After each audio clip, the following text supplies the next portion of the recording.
আলাইকুম বন্ধুরা, Poppy's recipe পক্ষ থেকে জানাচ্ছি আপনাদের সকলকে আন্তরিক শুভেচ্ছা। আশা করছি আপনারা সকলে ভালো আছেন। আমিও আল্লাহর অশেষ রহমতে ভালো আছি, আলহামদুলিল্লাহ। বন্ধুরা, বরাবরের মতো আরেকটা রেসিপি নিয়ে হাজির হয়ে গেলাম আপনাদের সামনে। এই রেসিপিটা আমরা সকলেই তৈরি করতে জানি, কিন্তু আমার আম্মু যেভাবে তৈরি করে সেটাই আপনাদের সাথে আজকে আমি শেয়ার করব। বন্ধুরা, আজকে পাট শাক ভাজি করব বন্ধুরা। তো পাট শাকটা সবুজ কালারই থাকবে, আর শাকটা বিজলা বিজলা হবে না, সুন্দর ঝরঝরে হবে। কিভাবে করলে হবে সেটাই আপনাদের সাথে আজকে আমি শেয়ার করব। দেখুন বন্ধুরা, এখানে আমি কিছুটা পাট শাক বেছে নিয়েছি। আমি কিন্তু বন্ধুরা শাকগুলিকে কেটে নেইনি। শাকগুলিকে আমি বন্ধুরা এইভাবে পাতাগুলি নিয়ে এইভাবে হাতের সাহায্যে বন্ধুরা ছিঁড়ে নিয়েছি। এভাবে করে ছিঁড়ে নিলে হয় কি বন্ধুরা, একটা পাতার সাথে আরেকটা পাতা লেগে যায় না, শাকগুলি রান্না করার পরে ঝরঝরে হয়। দেখুন, এখানে আমি আরও কিছুটা পাতা আপনাদেরকে দেখিয়ে দিচ্ছি। আপনারা সব সময় চেষ্টা করবেন এভাবে করে শাকগুলিকে আর কি ছিঁড়ে নিলে শাকটা দেখতেও সুন্দর লাগে, খেতেও ভালো লাগে। দেখুন, এখন আমি কি করব, এখানে আমি একটা কড়াই নিয়ে নিয়েছি। আমি কড়াইতে বন্ধুরা শাকগুলিকে দিয়ে দিব।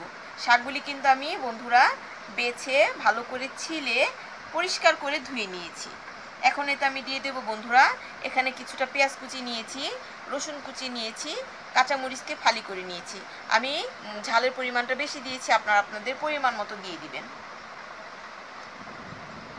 বন্ধুরা, শাক রান্না করার জন্য বেশি একটা উপকরণের প্রয়োজন হয় না। এটা আমি দিয়ে দেব পরিমাণ মতো রান্না করার তেল। বন্ধুরা, তেলের পরিমাণটা একটু বেশিই লাগবে। আর দিয়ে দেব পরিমাণ মতো লবণ।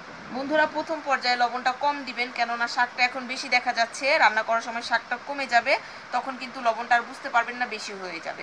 চলুন তাহলে শাকটাকে আমরা রান্না করে নিচ্ছি। দেখুন বন্ধুরা, চুলাটা আমি ধরিয়ে দিয়েছি, আমি শাকটা দিয়ে দিয়েছি। এই পর্যায়ে আমি কোনো কিছু করব না, আমি এই পর্যায়ে এভাবে রেখে দিব, কেননা শাকটা একটু সিদ্ধ হয়ে কমে আসলে তারপর আমি শাকটাকে নাড়াচাড়া দিয়ে পেঁয়াজ, রসুন, কাঁচামরিচ সব একসাথে মিশিয়ে দেব, তাহলে শাকটা অল্প একটু সিদ্ধ হয়ে নেই।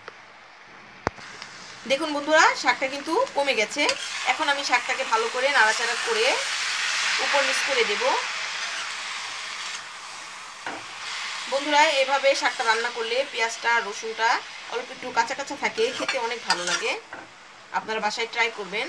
দেখুন, আমি মিশিয়ে দিলাম। এখন বন্ধুরা, শাক থেকে যে অল্প একটু পরিমাণ পানি বের হয়েছে, সেই পানিটাই শাকটা সিদ্ধ হয়ে যাবে।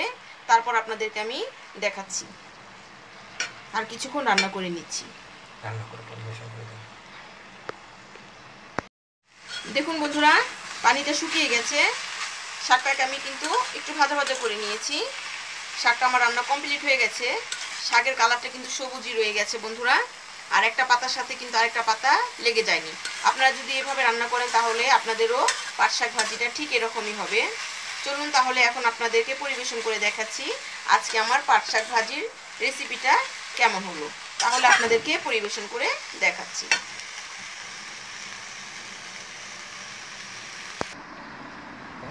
দেখুন বন্ধুরা, শাকটা কত ঝরঝরে হয়েছে, দেখতে কতটা সুন্দর লাগছে। বন্ধুরা, খেতেও এই শাকটা অনেক ভালো হয়।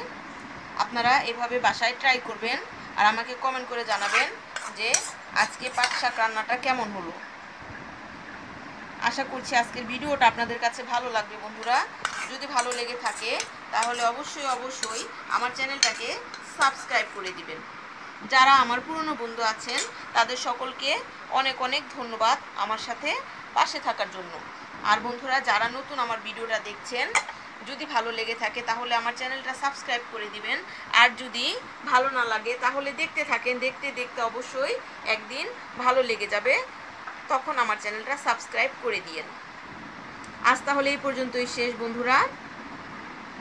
সবাই ভালো থাকবেন, সুস্থ থাকবেন। আসসালামু আলাইকুম।